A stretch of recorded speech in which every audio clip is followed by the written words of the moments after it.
Okay, so here's a scenario to imagine. You're in the working environment, and your boss, your supervisor, calls you into a meeting after hours. From your history working at this particular company, when you've heard about the boss calling you in for a meeting after hours, historically, it usually wasn't for a word of commendation or award. Usually it meant, uh-oh, what's wrong now? So your stomach's churning in anticipation of the moment, and sure enough, the time has come, and you walk into his office, and you see he's got this rather serious, somber, sullen face, and your stomach's really doing a turn now. Oh, what's coming? And after exchanging some pleasantries, he lowers the boom. His words are something like this. We've been observing you for the last 6 months to a year since we've placed you in this position of oversight and management. And what we've recognized is that you're not quite suited for the task. We think there are other skills that better utilize your natural abilities and strengths, and so we are removing you from a management position. In fact, the young guy over there who's been with us for the last 6 months shows some leadership skills and capabilities to provide oversight and administrative skills, and so we're moving him into your position, and you are being demoted. Oh, you'll be paid the same amount of money, and it's not going to affect your contract. We're just kind of moving you out of leadership into a task that we think better fits your skill set. Wow, how incredibly thoughtful he was in trying to make you feel so much better about yourself. But swallowing hard a lot of emotions that are brought to the surface, a whole lot of them as you leave the office, it's hard to find any reason to give thanks at that particular juncture. What are some of the emotions you're feeling as you leave that very brief, very succinct, and very pointed meeting with your boss? What are you feeling? Give me some emotions. Anger is going to be there. It's a natural, intuitive response, right? You're thinking, boy, he's got a lot of nerve. He has no idea what I do. And so there's a self-defense mechanism that comes into play. And so there's anger. What else are you feeling? Rejection. Yeah. Rejection. There's a pain, a feeling of being rejected, disrespected, unapproved, unaffirmed. Sure. What else are you feeling? Dejection. Real sad, real depressed, real down. Maybe you start going into a little introspection. You become self-critical. I'm a loser. I'm a failure. I can't do anything right. No matter how hard I try, it's never good enough. I can never measure up. And you got all that going on. Yeah. Well, what else are you feeling? What's going to happen to my bank account? That's going to stay the same. One of his promises is the pay will remain the same. So that's there. Okay, maybe something to hold on to that's positive. Discouragement is there. How am I going to explain this to Frank? If you're going to personalize it, I don't know if they heard that over the tape, so we'll protect your identity. Yeah, but there is the issue of, how about the broader thought, humiliation? Because you're in a corporate setting where there are other employees, and you're walking out of the office, and you may not say anything, but at some point, pretty quickly, all of your peers, all of your coworkers are going to know you're no longer their supervisor. You're now one of them. Ooh. And that's humiliating. You've been demoted. The stripes have been removed from your shoulders. You're now seen no longer as a respected leader. It's been removed from you. So there's a lot of humiliation, isn't there? How about jealousy? Here's this young whippersnapper. I've been here for 10 years. He's been here for 6 months to a year. He's moving into that position. There's a lot of stuff going on, isn't there? Understandable. All of those emotions are natural. They are human. They are instinctive responses to those kinds of circumstances. You can broaden the illustration. What happens in life when stuff occurs that you haven't planned for, you're not expecting, you don't particularly welcome, but it minimizes you. It forces a change that is sudden and radical. Some of the same emotions will come into play. Well, Andrew faced that kind of a moment. It's demotion day for Andrew, all over again. It's like the Groundhog Day, here we go all over again. And it's another one of these circumstances we're going to see where he's being stripped of his rank. Very quickly, as a matter of fact. Finally coming to a moment where he thought he would rise up to a place of prominence, importance, value, significance. After all, Jesus found him first.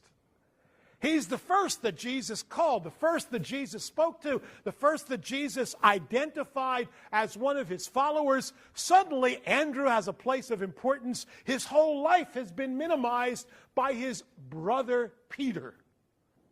Certainly in the fishing business, Peter was the guy who was recognized, and we'll see that even Jesus recognized that in the fishing business in a couple of moments.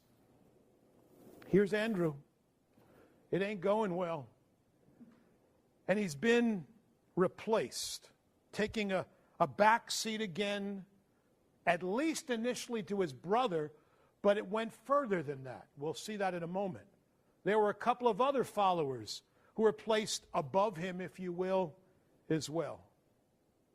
What is remarkable is that when you look closely at Andrew, you don't see any bad attitudes. There is nothing in the record that suggests that in his attitude, in his responsiveness to Jesus or to his brother Peter or the other guys that he's kind of communing with, never a sense at all that he is carrying anger and resentment and discouragement and bitterness and jealousy and all of those negative emotions that instinctively rise in these kinds of events. Not one sign. In fact, just the opposite. Remarkable. A sense of acceptance. So we have to ask ourselves the question as we will paint this picture together. One, how did he respond? And two, how in the world did he do it? Why is he so much unlike me and you in those moments? And I think although his appearances are brief, we'll have enough to be able to open up together some understanding into what it was that allowed Andrew to respond in a radically different way in a life moment that may not have been humanly pleasant. Here he is responding to life's disappointment and demotion. Now, last week we looked together at the call of Andrew in John chapter 1. In fact, turn back there, John chapter 1, verses 35 to 40. You remember the account of Jesus calling Andrew. John the Baptist has been involved in his public ministry in and around Judea, right? And his message has been clear in John chapter 1. He's pointing to Jesus, the Lamb of God, who takes away the sin of the world. He's pointing to Jesus as the Messiah. He's pointing to Jesus as the Son of God, as the provider in the future of hope for forgiveness. All of that is a part of John's constant preaching. And he has brought to himself now hundreds and thousands of male followers. Among them, Peter and Andrew and many, many others who were there briefly for a season following John the Baptist. But John's also been very clear he's not the Messiah. He was questioned about that, and he was very, very clear. Wasn't vague at all. Didn't want any misunderstanding. Wasn't calling attention to himself. John was reminding his audience, no. There's somebody coming after me who's much greater than I am, whose sandals I'm not even worthy to wear. He must increase and I must decrease. He's constantly pointing ahead, his own role as the introducer of the Messiah. He quoted from the Old Covenant book of Isaiah and said, I am the voice of one crying out in the wilderness, make straight the way of the Lord. It's him you'll give attention to. All of that's been there. And so now after Jesus' baptism in chapter 1, verse 35, remember, Jesus now enters the Judean wilderness where John and his hundreds and thousands of followers are there. And the first words out of John the Baptist's mouth is, okay, guys, it's time to turn your eye attention and your ear attention off of this stage to another. And he points to Jesus. There he is, the Lamb of God, who's come to take away the sin of the world. The one I've been telling you about, the one I've been predicting would come. he points to Jesus. And instantly we saw among the many who turned were Andrew and young John, who's not identified here, but young John, who wrote this gospel, is among them. And they turned to look at Jesus and quickly moved from following John the Baptist in the wilderness to now following Jesus. Wherever he was going, they wanted to be with him. They wanted to hear him. They wanted to watch him. They wanted to connect to him. Jesus would be their ultimate rabbinic figure. And the following begins. We were there. And we saw together his conversion following Jesus, and evidenced in his commitment in John chapter 1, verses 41 and 42, where he points to Peter. He goes to his brother first and foremost and says, Pete, you got to come with me. You got to check this out. You won't believe this. We finally have found the Messiah. How human perspective and divine perspective are different. Through Andrew's lens, we have found the Messiah. Through the Father's end, the Messiah found him. Right? It was Jesus who spoke to Andrew. It was Jesus who revealed himself to Andrew. It was the voice of God made clear to Andrew. But through Andrew's perspective, wow, I have found the Messiah. All of that we've seen. Now we move on there in your outline in the back of the bulletin, and we press on, and we're going to see some evidences of Andrew's real character transformed that shows us his unique response. The character of Andrew is evidenced first in John chapter 1 in the acceptance of his demotion. Now look at how he responds. We've rehearsed the events of his calling, but do you notice in John chapter 1 and verse 40, look at how Andrew is identified even here. Do you see it? In John chapter 1, verse 40. We noted this last week that almost every time his name is mentioned, there is this descriptive phrase attached to it. Right? He has no identity of his own. The sense is that he's such a background person, kind of a quiet guy, a little more quiet-spoken, a little more introverted, less given to speak out. His identity is found in a strong leader brother, outspoken, out front, leader in the family business. And even here, look at how he's introduced. In John chapter 1, verse 40, one of the two who heard John the Baptist speak and followed Jesus was Andrew. And look at the attachment. Oh yeah, it's Simon Peter's brother. Don't I have a name that can stand by itself? I got to be known by him? I know that in the course of life ministry of 40 plus years, but a number of times we've had families with twins. And there are a lot of challenges that come with twins in a household. Some of them are very common, some of them are not common, but one of the real struggles is a sense of personal, individual identity. Because so much is wrapped up in the two. Because let's face it, in all families, what's the common term used to describe a family that have two boys or two girls who are, look alike, born in the same household, same time? They're called the twins. Yeah, don't I have a name? And here it is with Andrew. Right off the bat, even when Jesus is calling him, the guy doesn't even have an identity of his own. That gets reinforced. Look in Matthew chapter 4 for a moment. Turn back here because this is an event we've read from it before. Here is maybe several weeks later. Some time has passed. A brief span of time. Days, more likely some weeks. From John chapter 1, where Andrew initially responds with absolute confidence and faith that Jesus is what John declared him to be, Son of God, Messiah, Lamb of God, following Jesus, connected to Jesus. At some point here, they leave Jesus and go back home to their fishing business. So it hasn't been a permanent change yet. But this is an occasion in Matthew 4 where verses 18 and following, this more permanent change occurs. And this links with the passage that John records for us, or rather Luke records for us in Luke chapter 5, of Jesus there on the Sea of Galilee with these guys. He shows up at their fishing business. But Matthew chapter 4, look at the words that are there in Matthew chapter 4 and verse 18. Walking by the Sea of Galilee. Here's Jesus now. He's gone up north. Initially, in John 1, it's in the south, in the Judean wilderness. Now it's a different location. He's up north in Galilee, his home region, where the fishing business was, in Capernaum, along the west side of the Sea of Galilee, where Peter and Andrew and their family, John and James and their family, they're in this lucrative fishing business. He walks by the Sea of Galilee and he sees two brothers. Catch that?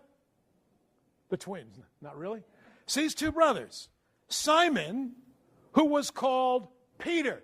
Now that gets attached to Peter. Remember, Jesus named him right away? Wonder what that made Andrew feel like. Peter's the rock. Peter's the stone. Peter's going to be the one delivering the message of truth. Don't I have a nickname too, Jesus? Don't I matter to you, Jesus? Aren't I important? Hey, why him? I'm first. Hello, anybody remember me? Nothing. And right away here in verse 18, two brothers. Look who's mentioned first. Who's mentioned first of the two brothers? Peter. But Andrew came first. Andrew said, yes, Jesus first. Andrew was the first that Jesus spoke to. Andrew was the first to respond to Jesus. Andrew was the first of the 12 to believe. He's first. Remember me? Kind of not. Peter's now first. Didn't take long. In fact, in Luke chapter 5, in this corresponding passage, when Jesus is about to teach, and he was using a water pulpit for his sermon to sit from, he would use a boat along the Sea of Galilee with the people along the hillside. He didn't ask for Andrew's boat. He asked for Peter's boat. And Andrew wasn't in that boat. Peter was. Andrew could have been thinking to himself, what happened to me? I'm not important anymore. I've already been demoted. I'm already less valuable, less useful, yes, less significant. It's Peter who's first. Andrew, and then the attachment after Peter is who? Oh yeah, then there's Andrew, his brother. I mean, the guy's got no break. You see the sense already that's begun of demotion? You will find in the list of the apostles, over and over again, every time Andrew is mentioned, in Matthew chapter 10, verse 2, it's there again. In Luke chapter 6 and verse 14, it's there again. Every time you see the list of the apostles, it's the same. It's Peter, sometimes the addition, or Cephas or Simon called Peter, and then Andrew, his brother. Andrew, always second fiddle to his brother. But it gets worse than that. Because actually, a bit later, not only does Andrew find himself listed after Peter, and Andrew find himself listed with no identity other than the fact that he's Peter's brother. In addition to that, in two portions, in Mark chapter 3, verses 14 through 18, there are a list of the apostles in Mark 3, 14 to 18. And in that list of the apostles, there is a shocking change in the sequence. Remember, we said early on in this series that the 12 apostles are divided into three groups of four. The first group of four that spent most of the time with Jesus was Peter, Andrew. Who are the other two? James and John, who were also brothers. So you got two families represented. Peter, Andrew, James, John. Peter, Andrew, and they're always together in significant moments in the ministry of Jesus, those four. But what's interesting in the Mark passage, Mark chapter 3, verses 14 to 18, in the sequence of the list, where does Andrew appear there? Does he appear right after Peter? No, he doesn't. You got Peter, Peter, Cephas, Peter, rock. Oh, there he goes again. But it's like the race has gotten worse and he's fallen back. In front of Andrew are James and John. You kidding me? He not only is the first to respond and raise his hand, the first to believe, the first to be called, He not only drops to second, now he drops to fourth. Yee. Running out of steam. Anybody watch the Kentucky Derby yesterday? Yeah. Andrew was a horse who was running out of fuel. It's the same pattern several years later. Remember Acts chapter 1, when they're all listed together? Acts 1, I think it's verse 13, just before the choosing of Matthias to replace Judas the betrayer. In Acts 1:13, now several years later, 3 years plus later, they're listed again. Guess where he appears in the list of 11? He's fourth again. Even there. It's Peter first, James, John, and Andrew. What's the point? The point is, here's a guy who is called first, responds first, but continues to drop down the list. Not because he was less important or less valuable, but by leadership gifts and where they would be trained to serve, the others began quickly to emerge in leadership position. Didn't make Andrew less of a person. And the sense is he kind of got it. There is not one piece of evidence in any of his appearances in the Gospels. The other times he appears, we'll look at in a moment. Never a moment where you see in him jealousy, envy, resentment, anger, discouragement, disappointment. In short, what you never see is an Andrew who bothered to waste time looking in the mirror and only seeing him. Because what he understood was Jesus saw him. Jesus looked at him. Jesus called him. Jesus invited him. Jesus summoned him into a relationship of following.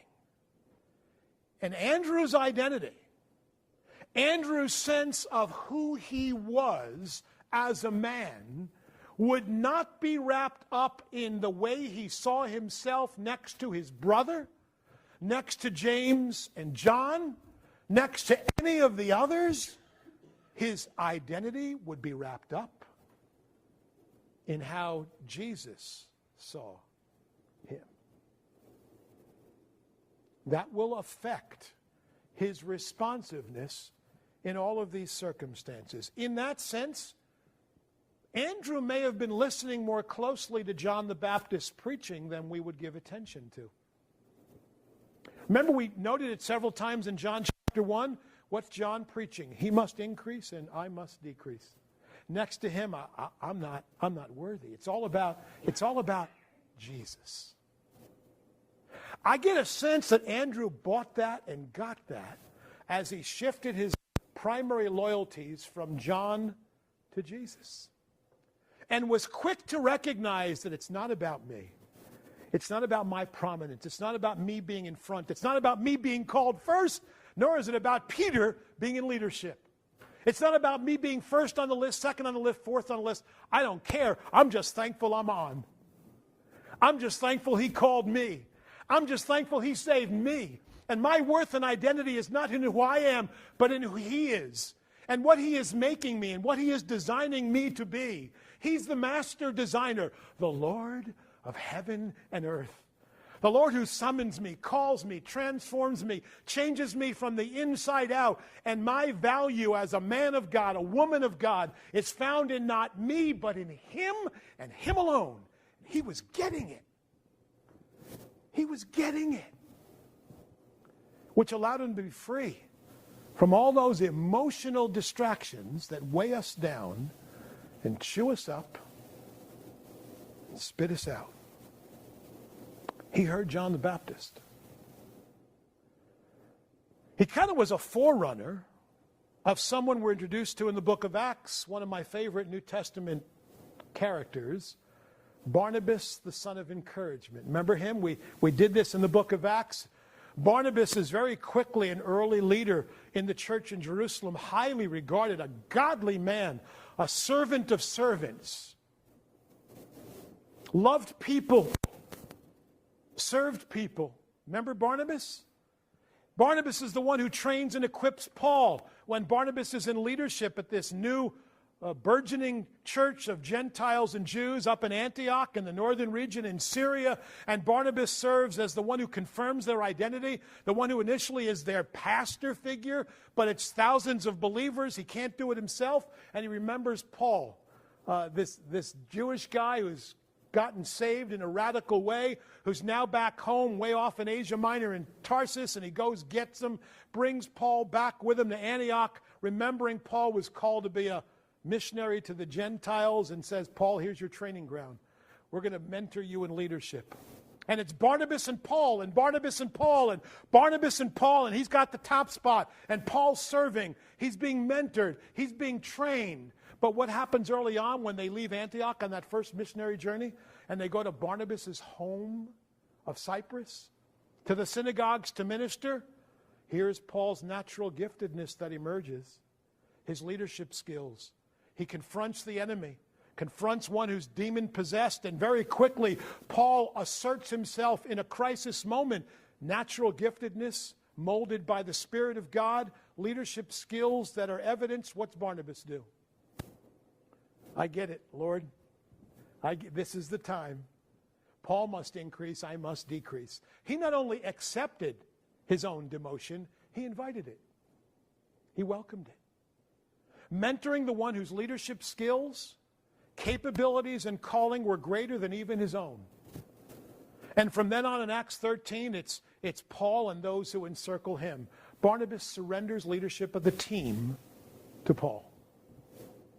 Willingly, gladly. Because it's not about him, it's about the one they serve together. Andrew's that same kind of figure. See it? So the question is, how did he do it? Well, in these couple of instances where we see him showing up, we get that question answered for us. The first moment is the one we've already been to. John chapter 1. Moment number 1. 3 altogether. This one's pretty quick because we've been through it enough times. What happens to Andrew? Jesus speaks to him, follow me. Andrew follows Jesus. The first thing that Andrew does is capture a sense of excitement and vision for reaching lost people. And John's real quick to remind us that Andrew first found Peter. First, not only sequentially, but first in priority. And just think about this for a second, because, listen, in the fishing business, Peter appeared to be the dominant personality. That's kind of there in Matthew chapter 4 and Luke chapter 5. It's Peter, the leader of the fishing business. It's Peter's boat Jesus goes to. It's Peter and then Andrew. He's kind of leading the family business as well. So in the personal, private world, family world, business world, it's Peter. Now in the spiritual world, it's Peter. You know, you would think maybe if there was a sense of a little bit of jealousy, the fact that Jesus called Andrew first, that, yeah, there may have been this excitement swelling up inside. I got to tell people about the fact that we found the Messiah. The search has ended. The one that John's been preaching about, teaching about. This is him. He may have humanly thought to himself, maybe I'll go to somebody else before Pete. Maybe I'll tell mom and dad. Maybe I'll tell my cousins. Maybe I'll tell other people. I'll save Peter for a little later. Can I have a place to myself where the light shines on me for just a minute? Nah. It only shines on him. What's he doing? The very first one he goes to. Speaking with authority, with confidence, with boldness, not intimidated whatsoever. Hey, Peter, we have found the Messiah. Come on, man. Come follow me. Let me introduce you to him. Somehow in all of that instantly, already, you get the picture? His sense of personhood, of identity, of belonging, of importance and significance and value is wrapped up in the truth that Jesus spoke to him, that Jesus called him, that Jesus named him, that he was following the Messiah. And it would not intimidate him one iota if Peter and others joined in the search together. You kind of see it right at the start. The second occasion is the one we just read together in John chapter 6. So let's turn here, and this one and one other passage will do it. John chapter 6, here is this interesting moment where Andrew reappears. It's relatively early. It's the first year of Jesus' ministry up in the Galilee region. There was a 2-year extended ministry in Galilee. This is probably early on. There were several occasions of feeding moments. This is the first of several. Jesus has been busy about Galilee region performing scores of miracles, and everybody's watching them. By the way, the miracles of Jesus bring that authority also, because if he didn't perform the miracles, everybody would have been screaming, it's made up, it's a lie, it never happened. We were there, thousands were there. It was never done in secrecy and in private. There is not one word ever to be found within the culture of saying, no, it never happened. Not one. Stunning evidence within a culture that places high value on the passing on of oral tradition of the events that occurred historically. But here is this moment. He's been performing miracle after miracle after miracle and been teaching. And frankly, they're at a point now in the middle of the day where they are exhausted. They're worn out. It's been nonstop, day and night, day and night. And in the heat of the day, here's the circumstance. Chapter 6, verse 1, Jesus goes to the other side of the Sea of Galilee, Tiberias, and the reason why he left was to get a break. But what happened in verse 2, a great multitude was following him there. He's kind of traveling likely by land around the coast to the east side, and they're not leaving him go. They were following him, verse 2, because of the miracles that he constantly was performing. And Jesus goes up on the hillside, sits with his disciples. It's getting closer to Passover. They're having to make plans to head south to Judea at some point. And seeing that the masses were there, in fact, in Matthew's version of this event, where Matthew discusses this, Matthew chapter 4, verses 15 and 16, the record of Matthew says that his disciples, when they saw that these thousands were following him still, it's not like they were going back home. They left to go to another community, a long journey away. In Matthew 14, verses 15 and 16, Matthew says the disciples, and apparently he may have been among them if he was called at this juncture, we don't know quite yet, likely was. Matthew says most of the guys were saying to Jesus, let's just tell these people to go back home. We need a break. We'll come back in a little while. Let's get rid of them. It's too much, way too much stress. We're burned out, worn out, spent out. So there they go. They're heading off. And verse 5 of John chapter 5, or chapter 6 rather, Jesus lifts up his eyes, sees that these thousands are still following him, and at first he speaks to Philip. We'll get to Philip down the road. And he poses a question he already had the answer to. This was another one of those moments to interact with him for teaching moments. He asks Philip, they're all there hearing it, so what do we do to get some bread to feed? We got to feed these people. They're starving, we're starving. We need to have a refreshment time, fellowship time. We have our fellowship meal.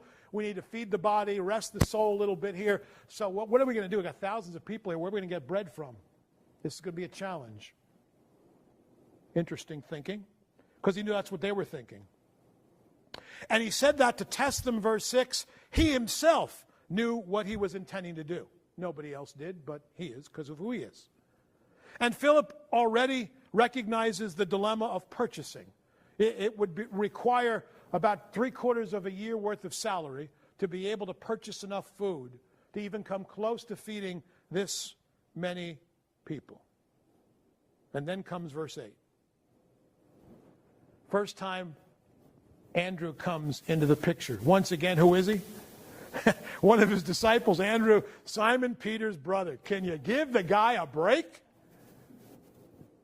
Why not call him Andrew, son of Jonas? If it's Simon, son of Jonas, why not Andrew, son of Jonas? No, it's Peter's brother. But he's speaking up.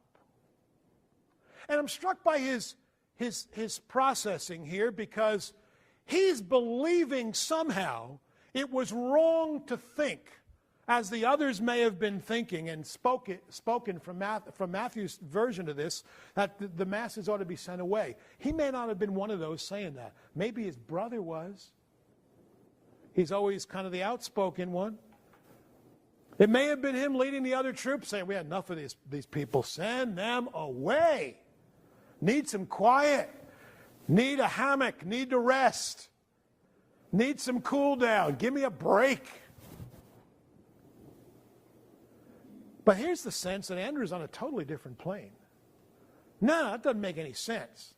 Because Jesus has been all about the multitude, all about people, all about healing, all about teaching.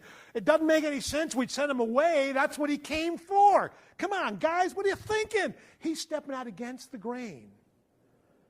You know, it's like E.F. Hutton, the commercials, when Andrew spoke, people listened. He's already in his mind thinking through a scenario. Because it's really all about Jesus. It's not about us. It's not about how we feel. It's not about our moods. It's not about our hunger. It's not about what we want. It's not about our agenda, our likes, our preferences. It's not me. It's about him and what he's doing. So he's already thinking through scenarios where somehow something might be able to happen to meet a need. Andrew didn't look at people as an invasion. He looked at people as opportunity to serve. So his comments, speaking up to Jesus in verse 9, I notice as we're walking along near us, there's this young boy. Maybe he's traveling to bring food back to his home. His family sent him out on a little shopping spree down to the local Hebrew Walmart food pantry. He's bringing back enough food for his family, bread and fish. That's something. I don't know. But at least he's thinking with clarity, not letting his own emotions and own needs infect not only his moods, but his response. And it's this moment that Jesus uses to have the masses sit on the hillside as Peter comes up, if you will, with the inspired version that will lead to the challenge and the answer to it. It's at this moment that Jesus performs this astonishing miracle of providing enough fish and bread to feed 20,000 people, and there was still a lot left over for take home. It's Andrew who enters in. Why? Because Andrew's not focused on Andrew. It's not all about Andrew. It never was. From the first moment he heard Jesus speak to him, it's not about Andrew. One last one. We quit at John chapter 12. This is the only other time he reappears. It's 2 years later. Only other moment, and what a moment this is. This is right after Palm Sunday. They've entered into Jerusalem. Jesus has been over and over again reminding his disciples, we're going to come to Jerusalem. I have to go there. The Son of Man will be rejected. He will be spit upon. He will be mocked. He will be scorned. He will be beaten. He will be scourged. He will be crucified, but the third day he will rise again. He comes into Jerusalem entering for the Passover. There are thousands of Jews who are gathering in and around the temple. Not only Jews, but a large number of Gentiles who are proselytes into Judaism, right? These are Gentiles who have believed in the God of Abraham, Isaac, and Jacob. Believing him, they're seekers. They're not only under the law of Moses, but they are also intrigued with Jesus, whom they have heard teach and maybe have seen perform miracles. Gentiles.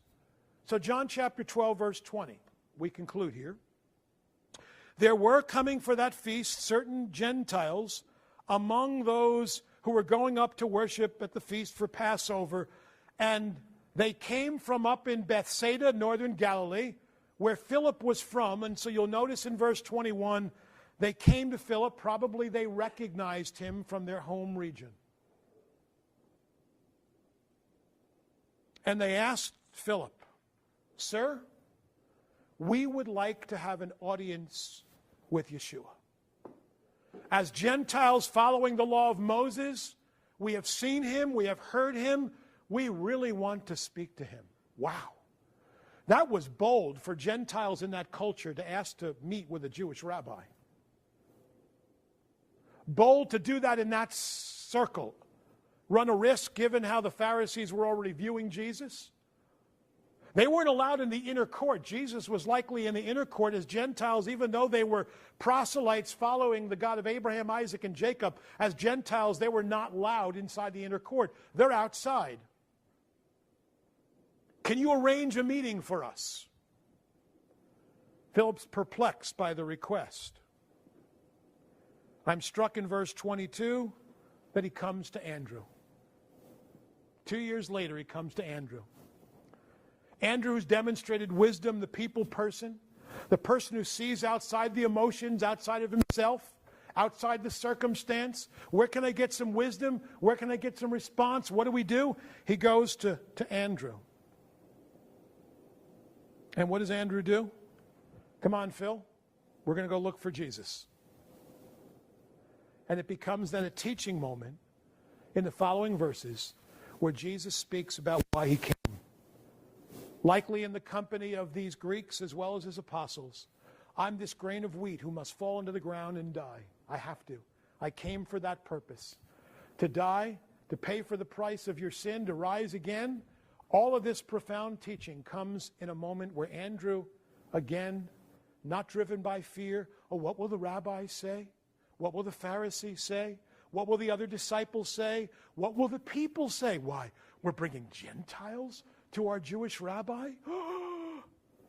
No fear, no emotion, no me-driven thinking. Because when Andrew looked in the mirror, what he saw was Jesus. It was all about him. Every time we see Andrew, he's introducing people to Jesus. Whether it's someone close to him like his brother, or someone as far into him as Gentiles. Someone once said he was actually the first foreign missionary, sharing with Gentiles who Jesus was as the Jewish Messiah. If you ever participated in a Billy Graham crusade, you will know, and we've done that several times, that a part of the preparation stage is a program they've called Operation Andrew. And Operation Andrew is simply a time when believers are being equipped for a crusade, and you're given this little pamphlet that talks about reaching people in your world for Jesus and the importance of reaching people, and Andrew's missionary vision, reaching his brother and reaching a youngster on a hillside in the Galilee, or reaching Gentiles. He was always about one-on-one. That's what Andrew was like. He wasn't the public preacher. He was a one-on-one guy who saw the vision of people one at a time. And Operation Andrew was a challenge for us to look at people in our lives that God's placed there. And there's a list. You might make a list of 10 or 15 or 20 people that God's placed in your network, in your life, that you'd like to introduce to Jesus. Remember, we did that when we had the videos, the My Hope videos, a year or two ago. Same principle that we might want to invite. Operation Andrew, principle, we're following Andrew's model, who's all about Jesus, not all about himself. I don't need to be the star. I don't need to be up front. I don't need to be king. I don't need lights shining on me. I don't need recognition. I don't need a moniker, a namesake. I don't need a rank. I don't need to be head of the class. I don't need to be the administrator. I don't need to be important. I just need to be who Jesus called me to be. Because it's really all about him. I'm following him. I don't need people to follow me. I'm following him. And Andrew becomes that kind of a model. Think of the thousands of people who came to faith in Jesus when Peter preached in Jerusalem. Thousands the first sermon, thousands more the second sermon. Those who got saved in Jerusalem by tens of thousands through Peter's inspired preaching, they were Andrew's fruit also. Because Andrew, 3 years earlier, said, hey, Pete, come here, follow me. This is the one time you're going to follow me. I'm not going to take no for an answer. We have found the Messiah. Wow. I'd like to be like Andrew. How about you? Let's pray. Lord, may by your Spirit shining light on your truth, may we be allowed to see the truth of your word, the model of Andrew, your incredible vision and wisdom in calling these who followed you. Some of us have leadership skills like Peter. We're accountable to use them. Some of us are more quiet background people like Andrew, but are called to faithfully follow. Thank you, Lord, that it's not about us. It's not about our rank, our position. It's not about life appointments, life going as we desire it to go, but it's finding our security, our stability, our identity in you. We thank you for Andrew. We thank you for his lessons. Thank you for his servanthood as a follower of Jesus, who recognized that Jesus must increase, he must decrease. Make us like Andrew as faithful followers in Jesus' name. Amen.